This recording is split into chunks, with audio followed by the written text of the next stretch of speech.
시작하겠습니다. 예, 제가 저번 시간에 제가 작년에 토마토를 심고 실패한 경험을 나누었었는데요. 이번 봄에는 와이프가 야심차게 조그만 텃밭을 만들고 모종을 비롯해 씨앗을 심었었습니다.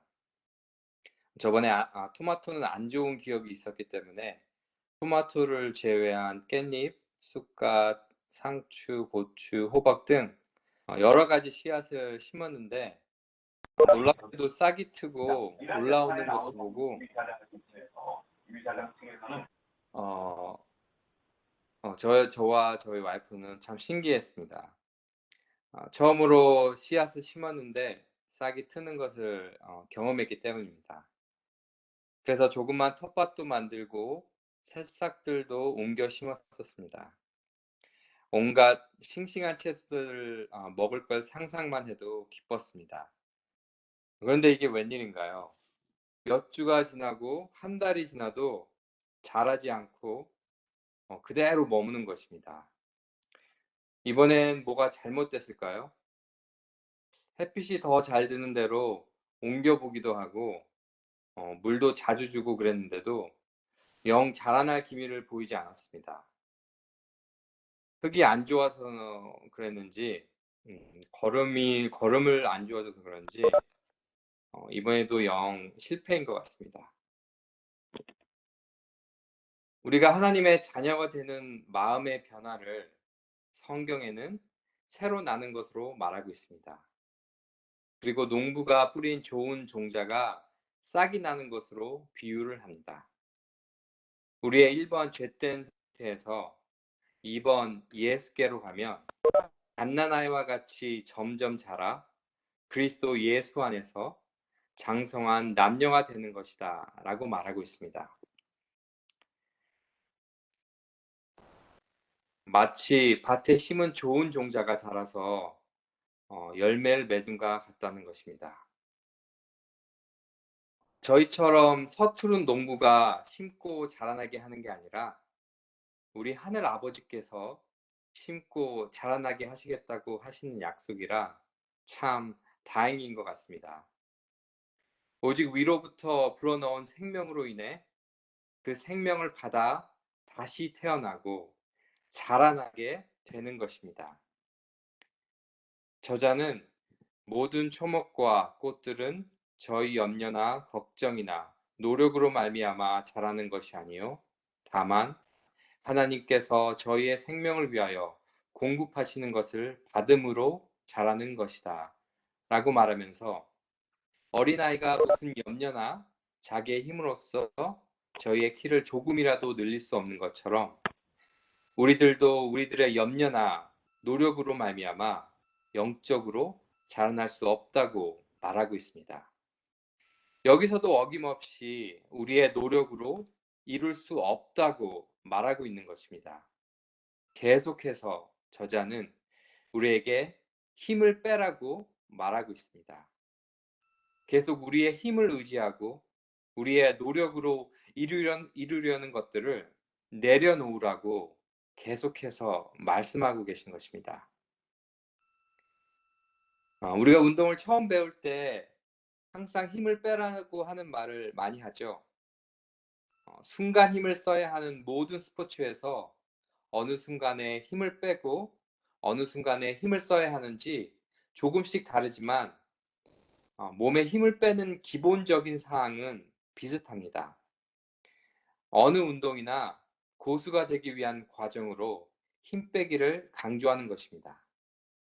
골프에서도 골프 스윙 힘 빼는데 3년이 걸린다는 말이 있습니다. 특히 수영에서는 더욱 힘 빼기를 강조한다고 합니다.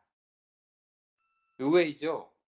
온 몸으로 힘을 줘서 힘차게 팔다리를 움직여야 된다고 생각했는데 그렇지 않다고 합니다. 바로 근육 생리학과 관련이 있다고 합니다. 근육 활동을 위해서는 신선한 혈액이 필요합니다. 근육이 수축된 상태에서는 근육 내로 신선한 혈액이 들어갈 수가 없다고 합니다. 결국 힘을 못 빼면 근육은 힘을 내야 하는 구간에서 효율적인 힘을 낼 수 없다고 합니다.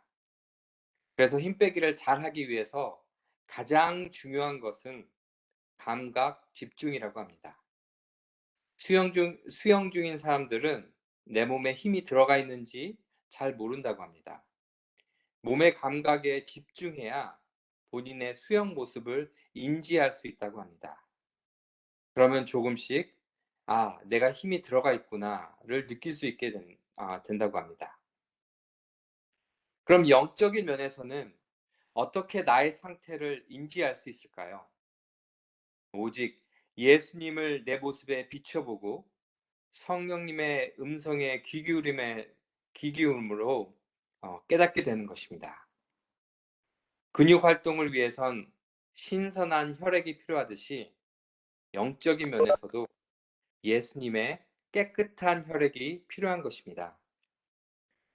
우리가 그 혈액을 받아야지만이 진정한 힘을 낼 수 있는 것입니다.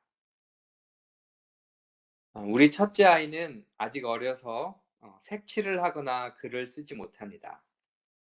그래서 색칠을 하거나 글을 쓸 때 제가 아이의 손을 잡고 도와주려고 합니다. 그런데 힘을 꽉 쥐고 자기 힘으로 그리려고 하다 보면 망치게 됩니다. 그런데 저번에 마더스데이라고 카드를 아이들과 같이 쓰는데 아이 이름을 쓰려고 제가 아이의 손을 잡고 같이 쓰려고 했는데 이번에는 어떻게 된 일인지 손에 힘을 빼고 저의 손에 완전히 의지하는 것이었습니다. 아마 자기 힘으로는 글을 쓸 수 없다는 것을 인지했나 봅니다. 아무튼 그래서 아무 어려움 없이 카드에 이름을 잘 쓰게 되었습니다. 운동에서 먼저 힘 빼는 연습을 많이 하듯이 영적인 면에서도 우리의 힘을 완전히 빼고 오직 하나님께 모든 걸 맡기는 연습을 해야 되는 것입니다. 이게 바로 성경이 말하는 경건의 연습이 아닐까요? 그럼 우리가 정작 힘을 써야 되는 때는 언제인가요? 호세아 6장 3절에 나와 있는 말씀입니다. 그러므로 우리가 여호와를 알자. 힘써 여호와를 알자. 그의 나타나심은 새벽빛같이 어김없나니 비와 같이 땅을 적시는 늦은 비와 같이 우리에게 임하시리라 하니라. 오직 우리가 힘을 써야 되는 일은 하나님을 알려고 노력하는 것입니다. 지식적으로 알려고 하는 것이 아니라 체험적으로 알려고 노력해야 된다는 것입니다. 우리의 노력은 다름 아닌 하나님을 끊임없이 바라보고 그의 말씀을 읽고 기도하며 해바라기처럼 하나님 바라기가 되어야 하는 것입니다. 우리가 하나님을 진정으로 알 때 우리의 무가치함과 무기력함을 인지하게 되고 저절로 힘을 빼게 되고 온전히 하나님께 모든 걸 맡기게 되는 것입니다. 마치 저의 딸이 손에 힘을 완전히 빼고 아빠의 손에 의지하여 이름을 쓰는 것처럼요. 며칠 전에 우리 둘째가 2살이 돼서 병원에 검사를 받으러 갔습니다. 부모로서 다 같은 관심사이겠지만 잘 자라고 있는지 모든 게 정상이고 건강한지가 가장 큰 관심사죠. 검사를 마치면 몸무게는 몇 프로, 키는 몇 프로, 머리 둘레는 몇 프로, 히모글로빈은 몇 프로, 보통 이렇게 말해줍니다. 다행히 잘 크고 있어서 감사했습니다. 만약에 다른 또래에 비해 잘 크고 있지 않다면 부모로서 속상하겠죠. 하지만 만약에 아이가 성장을 멈추고 자라지 않는다면 부모의 마음은 어떨까요? 아이의 성장이 멈춘 안타까운 김모 씨의 아들에 대한 얘기를 오래전에 읽은 적이 있습니다. 김모 군은 생후 6개월에 성장이 멈춰버린 희귀병을 앓고 있었습니다. 성장이 멈춘 채 20년간을 살아오고 있었습니다. 부모의 헌신적인 노력으로 20년간 목숨을 이어가고 있지만 체중이 겨우 6kg 정도밖에 안 되며 피부는 바셀린 등의 약을 바른 뒤 붕대를 감아야 하고 몸을 제대로 움직이지 못해 방 안에 눕거나 겨우 앉아서 지낼 수밖에 없다고 합니다. 또한 말을 할 수가 없어 오로지 어머니와 어눌한 말로 겨우 의사소통이 가능한 상태였다고 합니다. 그는 하루 종일 TV를 보는 것 외에는 할 수 있는 것이 없었습니다. 그의 부모들도 언제 죽을지 모르는 아들의 병 때문에 출생신고를 5년이나 늦게 해 호적상에는 그 당시 15세로 되어 있었습니다. 하루하루 어렵게 생명의 불길을 이어가고 있는 아들을 지켜보는 부모의 심정은 어떨까요? 시간이 훨씬 지나 부모가 된 저에게 이 이야기는 훨씬 더 가슴 아프게 느껴졌습니다. 사람은 누구나 태어나 시간이 지나면서 아기에서 어린이로, 어린이에서 어른으로 성장합니다. 그것이 하나님의 창조 섭리에 어긋나지 않는 자연스러운 현상이죠. 그러나 이러한 하나님의 창조 섭리에 어긋나게 우리의 몸이 성장하지 않는다면 우리는 죽을 수밖에 없는 것이고, 혹 살아있다고 해도 죽은 것과 다름없으며 우리가 원래 창조된 목적대로 살고 자라나지 않는다는 것입니다. 우리의 신앙도 끊임없이 자라나야 되는 것입니다. 오직 하나님의 사랑으로 다시 태어났으면 자연적인 현상으로 쉼 없이 자라나야 되는 것입니다. 자라나지 않는 신앙은 죽은 신앙이고 죽을 수밖에 없는 신앙인 것입니다. 우리는 영적으로 자라고 있나요? 혹 영적으로 자라지 않는 아이처럼 멈춰 있거나 퇴보되고 있진 않나요? 우리 자신을 돌아봐야 되겠습니다.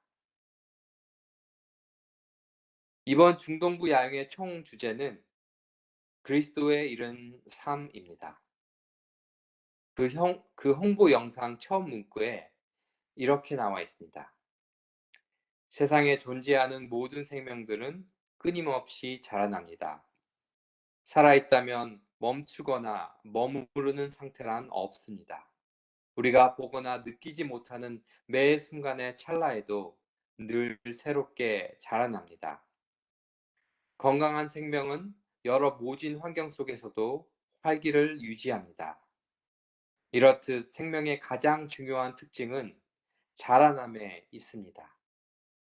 우리도 하늘을 향해 날마다 자라야 합니다. 영적으로도 자라남과 쇠퇴만 있을 뿐 그 자리에 머무는 법은 없습니다. 우리가 위로부터 새 생명을 받았으면 그 생명이 우리 안에 있다면 그것이 우리를 자라나게 하고 자라나야지만이 우리 안에 생명이 있다는 증거라는 것입니다. 후안 오르티즈라는 목사님이 이런 말을 하셨다고 합니다. 요즘 교회 안에서 내가 만년 갓난아기 신자라고 부르는 기이한 현상이 벌어지고 있다. 우리들의 교회 가운데는 수년 동안 설교를 꼬박꼬박 들었는데도 처음과 다를 바가 없는 신자들이 적지 않다. 목사는 어제나 오늘이나 여전히 그들의 하나하나를 돌봐주어야 한다. 기저귀가 젖었는지 가끔 들춰보아야 하고 토닥토닥 베이비 파우더도 발라주어야 하며 우유가 너무 뜨겁지 않은지 볼에 대보아야 한다. 주님은 우리를 십자가의 군병들이라고 말씀하셨지만 오늘날 대부분의 교회들은 군대라기보다는 차라리 신생아들로 가득 찬 산부인과 병원처럼 보인다.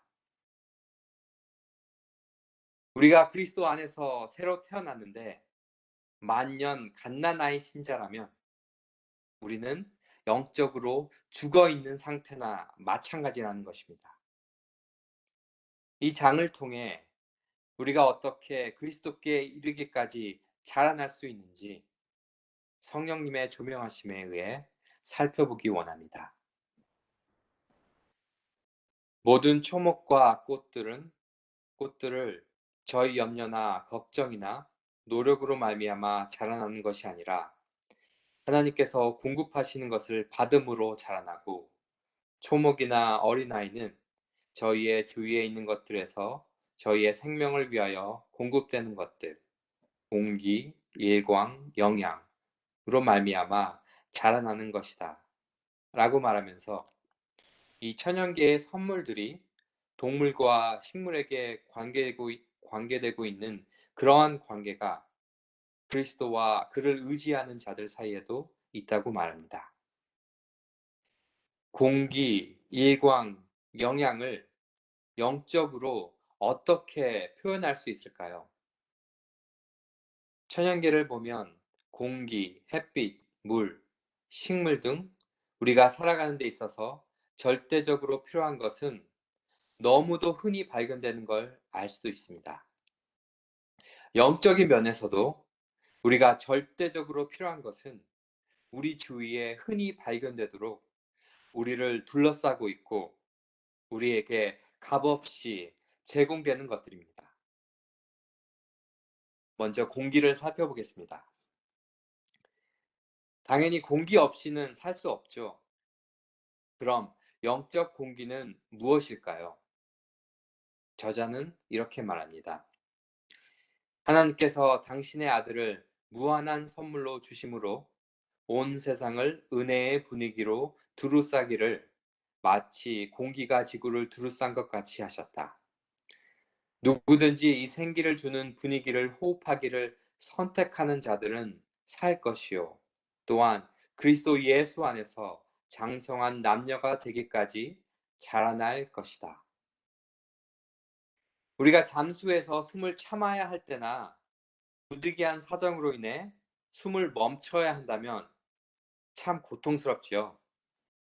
마시는 공기, 산소를 우리가 애써 찾아야 되고 값 비싸게 구해야 된다면 얼마나 살아가는데 힘들까요? 최근에 인도에서는 코로나로 인해 산소를 위중한 환자들한테 공급해야 되는데 산소가 부족해서 사람들이 죽어가는 안타까운 일들이 벌어지고 있다는 걸 들었습니다. 돈이 있는 사람들은 산소통을 돈으로 매수해 빼돌리기도 했다고 들었습니다. 공기, 호흡은 우리가 생각조차 하지 않고 당연하다고 여기며 살아가죠. 우리는 하나님의 은혜의 공기로 둘러싸여 있으면서도 모르며 살아갑니다. 그 사랑이 우리를 숨쉬게 하고 살아가게 하는지도 모른 채 너무도 당연하다고 생각하며 살고 있습니다. 예수님을 믿건 믿지 않건 우리가 얼마나 큰 죄인인지 아닌지 상관없이 모두에게 그 은혜의 공기가 우리를 감싸고 있는 것입니다. 우리도 그 은혜의 공기 없이는 한순간도 살 수 없다는 걸 깨닫게 되고 매일 매순간 값없이 주시는 그 은혜의 공기를 감사하게 마시며 살게 되길 간절히 바랍니다. 은혜라는 찬양이 있습니다. 그 가사에 이런 내용이 있습니다. 이 땅에 태어나서 사는 것, 어린아이 시절과 지금까지 숨을 쉬며 살며 꿈을 꾸는 삶, 당연한 것 아니라 은혜였소. 아침에 해가 뜨고 저녁에 노을, 봄의 꽃향기와 가을의 열매, 변하는 계절의 모든 순간이 당연한 것 아니라 은혜였어. 우리가 누리며 사는 모든 것들이 당연한 게 아니라 하나님의 은혜라는 것입니다. 저자는 이어서 말합니다. 꽃이 태양을 향하므로 밝은 햇빛이 꽃의 균정미를 이루게 하는 것처럼 우리도 의로운 해이신 예수께로 향할 때에 하늘의 광선이 우리에게 비치게 되고 우리의 품성은 개발되어 그리스도와 같이 되는 것이다.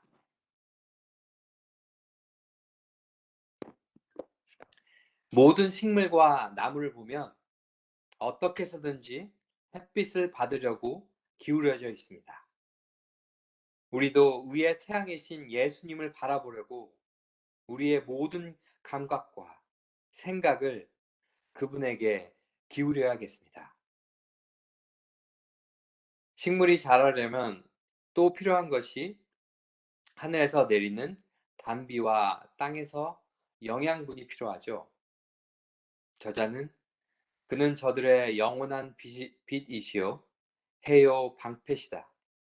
그는 이스라엘에게 이슬과 같고 저는 뱀풀에 내리는 비같이 임하리니 그는 생수이시며 하늘에서 내려 세상에게 생명을 주는 하나님의 떡이시다 라고 말하고 있습니다. 이슬은 생물에 필요한 수분을 머금고 내려 식물들을 자라게 하는 역할을 합니다. 하나님께서는 밤마다 이슬을 내리듯이 하나님께서는 매일 그날에 필요한 은혜를 흡족히 공급하십니다.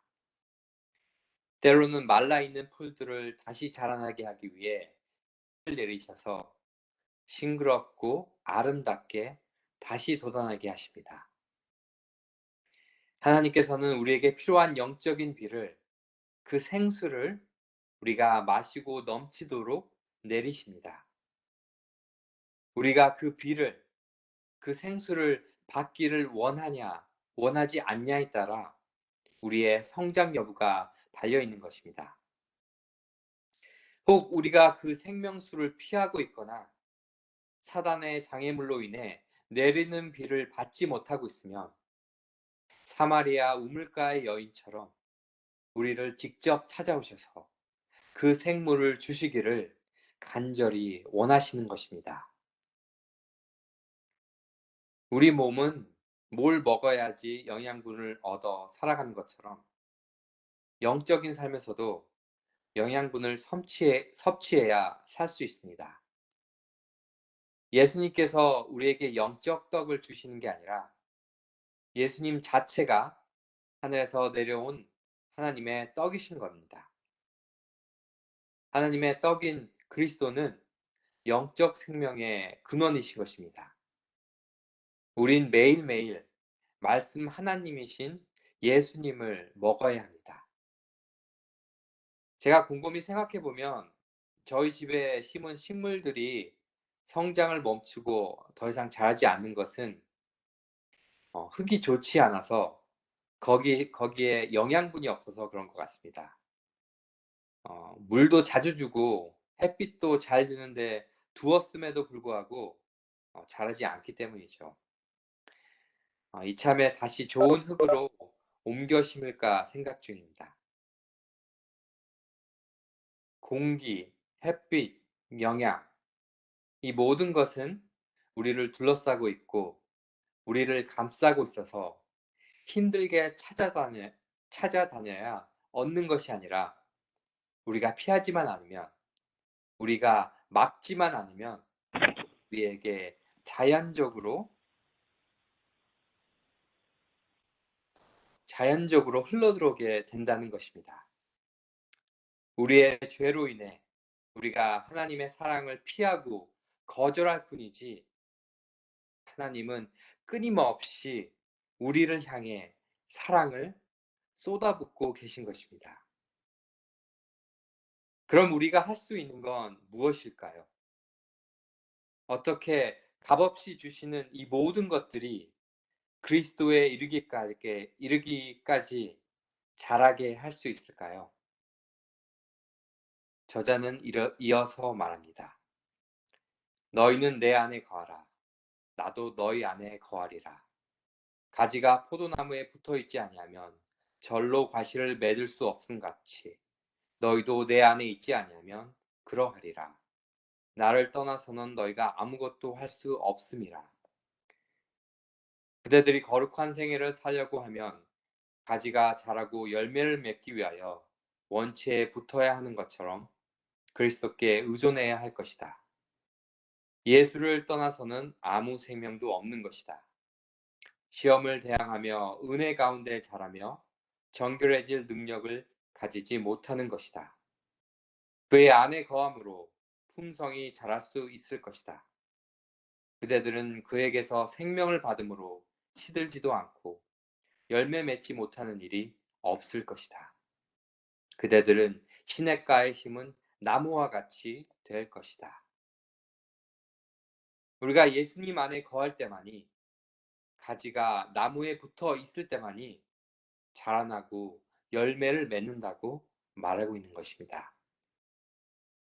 우리가 죄 사함을 받는 것은 예수님의 도움이 필요하다는 건 알고 의지하지만 죄 사함을 받은 후에는 자기 자신의 힘으로 옳은 생애를 살려고 노력한다고 저자는 말하고 있습니다. 이게 바로 저의 모습이었습니다. 이제 죄 사함을 얻었으니 내 힘으로 뭔가 해보려고 선한 일을 행하고 착하게 살아보려고 했지만 모두 저의 이기심만 드러나고 실패로 돌아갔습니다. 이것은 죄된 인간으로서 거쳐가야 되는 한 과정이고, 이 과정을 통해서 더욱더 자신을 의지하지 않고 예수님을 의지하게 되는 것입니다. 이어서 너무도 은혜스러운 말씀 읽어드리겠습니다. 우리가 은혜 가운데 자라는 것이나 우리의 기쁨이나 우리의 유용성이 모두 그리스도와 연합하는 여부에 달렸다. 우리가 은혜 가운데 자라는 것도 날마다 시간마다 그와 더불어 교통함으로 그의 안에 거함으로 말미암아 될 수 있는 것이다. 그는 믿음을 주장하실 뿐 아니라 온전케 하시는 자시다. 그리스도는 처음과 나중이요 항상 계시는 자시다. 그는 우리의 가는 길에 처음과 나중에만 함께 하실 뿐 아니라 우리의 가는 길의 발자국마다 우리와 함께 하실 것이다. 다윗은 말하기를 내가 여호와를 항상 내 앞에 모시며 그가 내 우편에 계심으로 내가 요동치 아니하리로다 라고 하였다. 예수님께서는 처음과 나중에만 함께 하실 뿐 아니라 우리의 가는 길의 발자국마다 우리와 함께 하실 것이다 라고 말씀하십니다. 이 얼마나 위로가 되고 용기가 되는 말인가요? 우리와 항상 함께 계시는 것을 귀찮거나 번거롭게 여기시지 않고 우리와 항상 함께 하시길 원하시고 그걸 기쁨으로 여기신다는 것입니다. 보잘것없는 나 하나의 일거수일투족을 만왕의 왕께서 함께 하시고 기뻐하신다는 것입니다. 저자는 이어서 우리가 마음속으로 생각하는 질문을 꼬집어서 물어봅니다. 그대들은 혹 내가 어떻게 하면 그리스도 안에 거할까 하고 묻는가? 그 대답은 이렇습니다. 그대들이 처음에 그를 받아들인 그와 같은 방법으로 할 것이다. 너희가 그리스도를 예수를 주로 받았으니 그 안에서 행하되 의인은 믿음으로 말미암아 살리라. 그대들은 온전히 하나님의 소유가 되어 그를 봉사하며 순종하기 위하여 자신을 바쳤고 그리스도를 구주로 받아들였다. 그대들은 자신의 죄를 속할 수도 없고 자신의 마음을 변화시킬 수도 없으나 자신을 하나님께서 행하신 줄로 믿었으니 믿음으로 그리스도의 것이 되는 동시에 믿음으로 그리스도 안에서 자라날 것이다. 즉 바치고 받음으로 자라날 것이다.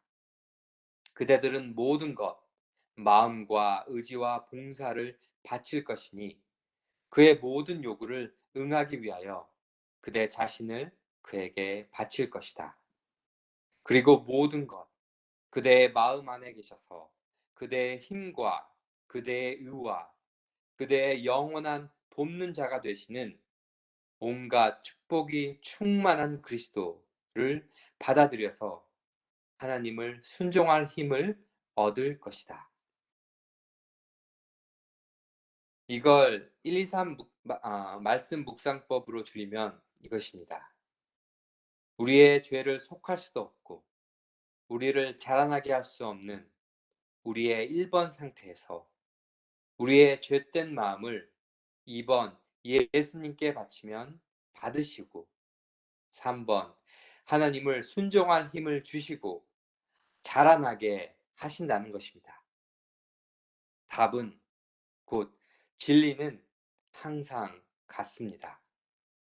우리가 2번 예수님께 우리 마음을 바치고 나아가는 것밖에는 다른 길은 없는 것입니다. 저자는 이어서 구체적으로 우리가 아침에 어떻게 기도해야 되는지 말해줍니다. 아침마다 그대 자신을 하나님께 바치라.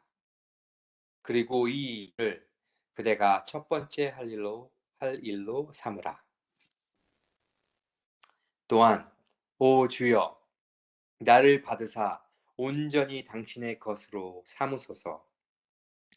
나는 나의 모든 계획을 당신의 발 앞에 놓나이다. 오늘 나를 당신의 일에 써 주시옵소서.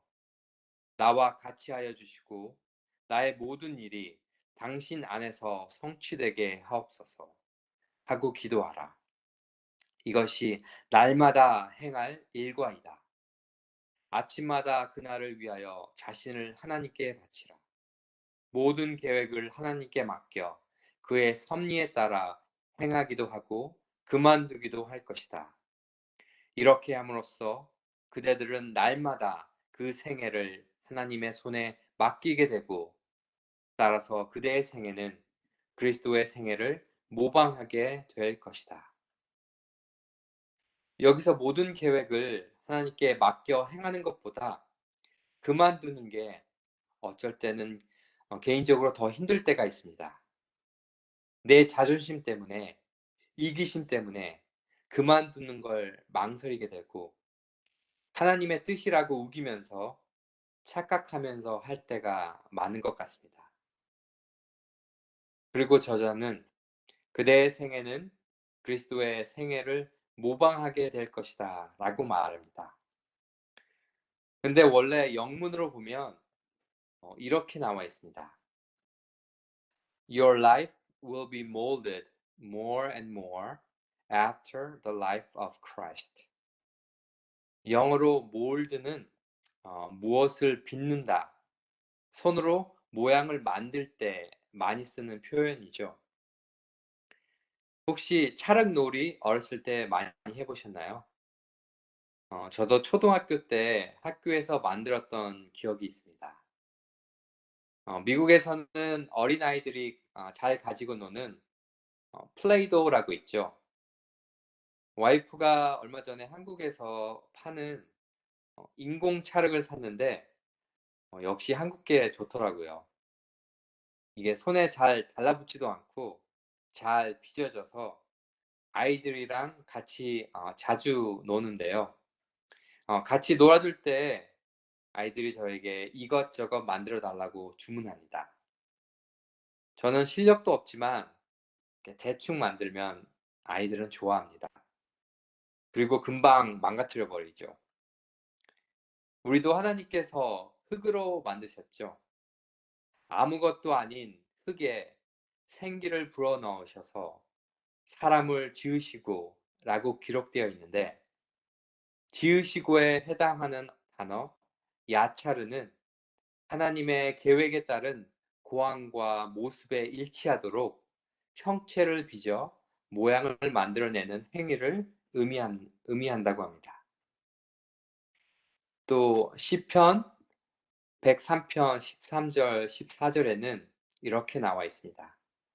아비가 자식을 불쌍히 여김같이 여호와께서 자기를 경외하는 자를 불쌍히 여기시다니 이는 저가 우리의 체질을 아시며 우리가 진토임을 기억하심이로다.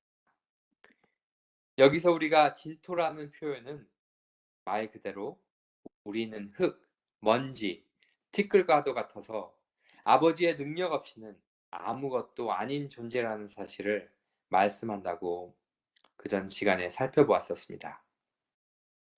이 두 가지 사실을 종합해 보면 우리는 아무것도 스스로 할 수 없는 진흙 같은 우리를 그의 형상으로 우리의 삶을 그리스도의 삶처럼 더욱더 빚어주시겠다는 약속인 것입니다.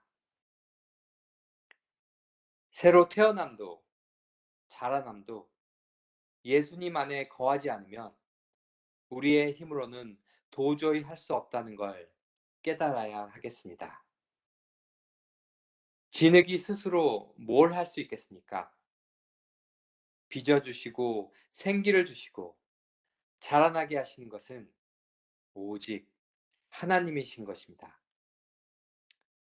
그리고 매 발걸음마다 매 성장의 순간마다 우리의 곁에서 우리를 자라나게 하시고 우리의 자라남을 보고 기뻐하시는 우리의 하늘 아버지이신 것입니다. 우리가 영적으로 자라나고 있는지 아님 성장이 멈춘 만년 갓난아이인지 우리의 신앙을 되돌아 보야겠습니다. 우리의 의에 태양되시고 때를 따라 비를 내리시고 때를 따라 먹을 것을 주시고 때를 따라 우리를 아름답게 자라나게 하시는 예수님께 나아가시는 저와 여러분이 되시길 간절히 바라며 말씀을 마치겠습니다.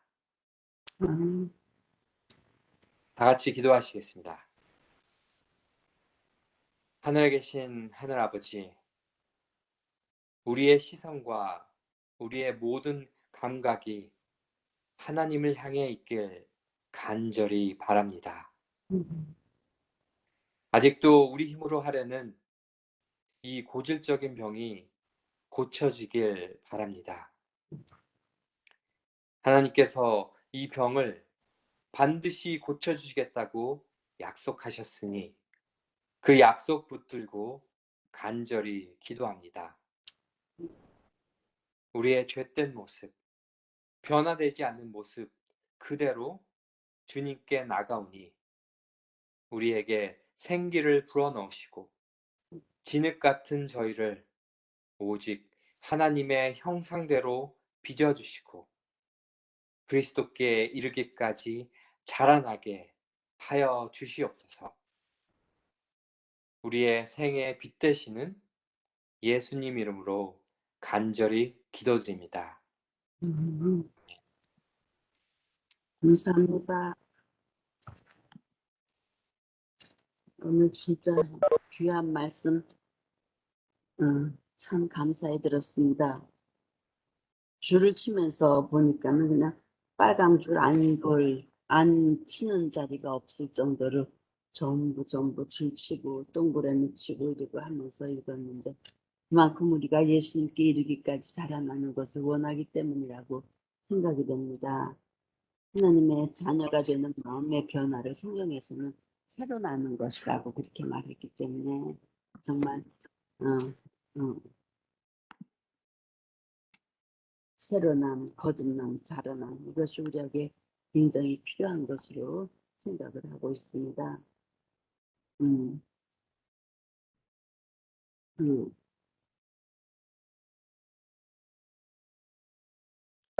저기 아까 그 영양분, 공기, 일광 영양을 받음으로써 예수 자라난다 그랬는데 이렇게 하늘의 해를 볼 때마다 SUN이잖아요.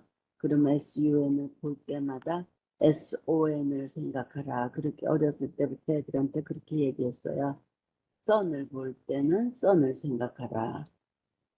여러분도 한번 그렇게 생각해 보셔요.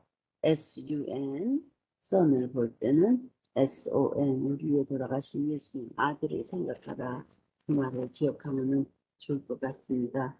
거기에 아멘. 여러분은 빛이시고 해고 방패이시고 비가 되시고 우리 생수이시고 하늘떡이신 예수님께만 있을 때 우리가 잘할 수 있는 것 오늘 잘 들었습니다. 내가 뭐를 하려고 할 때는 실패할 수밖에 없다 그랬어요. 내가 예수님을 의지하였고 죄사함을 받기 위해서 예수님을 의지했으니 이제는 내 자신의 힘으로 옳은 삶을 살 수 있겠다 생각하지만은 절대 그것은 내 힘으로 안 되는 것이니까 그렇게 할 수 없으니까 우리는 예수님에게 꼭 붙어 있어야만 되는데 거기에 아까 말씀하신 것처럼 우리가 은혜 가운데 자라는 것도 날마다 시간마다 그와 더불어 교통하고 그의 안에 거함으로 될 수 있다. 그렇게 말씀하셨습니다. 우리의 가는 길의 발자국마다 그러면 하나님께서 우리와 함께 하실 것이다. 그랬는데 날마다 시간마다 그와 교통하고 그의 안에 거함으로 될 수 있다. 그런데 오늘 이거를 읽으면서 또 생각하고 그러는데 왜 다른 일을 해야 될 게 그렇게 많이 생기는지요. 참 방해가 많구나 이런 생각을 하게 되었습니다. 그렇지만 날마다 시간마다 예수님과 더불어 교통하고 그의 안에 거할 때 우리가 예수님 안에서 자라날 수가 있으니까 방해가 많더라도 우리는 그렇게 해야 된다고 생각을 했습니다. 그리고 오늘 여기서 제가 제일 생각하는 거는 우리가 예수님께 우리 자신을 바쳤으니까 바치고 또 그리스도를 받아들임으로 바치고 받음으로 자라난다. 그 말이 계속 나오네요. 바치고 받음으로 자라날 것이다. 우리 자신을 그에게 바치고 예수님을 받아들여서 온갖 축복이 충만하신 그리스도를 받아들임으로써 자라날 수 있다. 아까 1, 2, 3 거기서 말씀해 주셨는데요. 나를 바치고 예수님을 받음으로 자라날 수 있다. 그리고 그 바로 밑에 기도가 있잖아요. 아침마다 그대 자신을 하나님께 바치라. 그렇게 이제 쭉 기도가 나오는데 이것을 이제 아까 써야 되겠다. 써서 내 책상에 붙여놔야 되겠다 생각했는데 그거를 못했어요. 매일 아침 정말 이렇게 기도한다면 얼마나 좋을까. 그러면 정말 승리할 수 있다고 생각이 되었습니다. 그래서 우리의 아멘. 삶이 그 삶이 예수님을 모방할 수 있게 되도록 여러분들도 한번 그렇게 적어서 한번 놓고 읽으면서 계속 기도하면서 어떤 때는 가방에도 넣고 다니고 부엌에도 붙이고 그렇게 했으면 좋겠다고 생각합니다. 오 주여 나를 받으사 온전히 당신의 것으로 삼으소서. 나는 나의 모든 계획을 당신의 발 앞에 놓나이다. 오늘 나를 당신의 일에 써주시옵소서. 나와 같이 하여 주시고 나의 모든 일이 당신 안에서 성취되게 하옵소서. 이것이